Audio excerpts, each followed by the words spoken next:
அப்போ ஃபிலிம் ஃபெஸ்டிவலில் என்ன படம் சார் போட்டு காமிச்சாங்க? ஏன்னா கடைசி 7 நிமிஷம் அவர் ட்ரிம் பண்ணதா முதல் நாள் சொன்னார் இல்லை, வீடியோவில். ஃபிலிம் ஃபெஸ்டிவலில் போட்ட ரோட்டர்டாமில் போட்ட படமே வேறு. அது வந்து ரிலீஸ்க்கு முன்னே தான் அங்கே போடணும். அது சிறப்பு காட்சி போடப்பட்டது. அது வந்து காம்படிஷனில் கலந்துக்கல.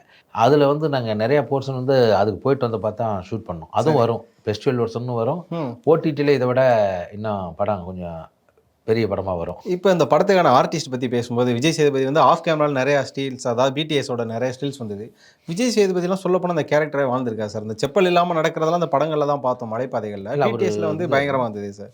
ஒப்பனை அதாவது மேக்கப் போட்டுக்கிட்டாருன்னா அந்த கதாபாத்திரமாகவே ஆயிடுவார்.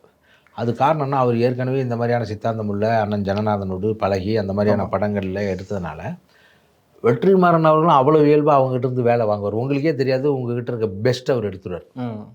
அந்த மாதிரி அவர் வந்து இந்த சித்தாந்தத்தை முழுமையாக ஒரு உள்வாங்கிட்டார் விஜய் சேதுபதி. ஏன்னா அது காரணம் என்னென்னா அவர் நல்ல கற்றுக்கொள்ளக்கூடிய பண்பு இருக்குது, குட் லிசனராக இருக்கார்.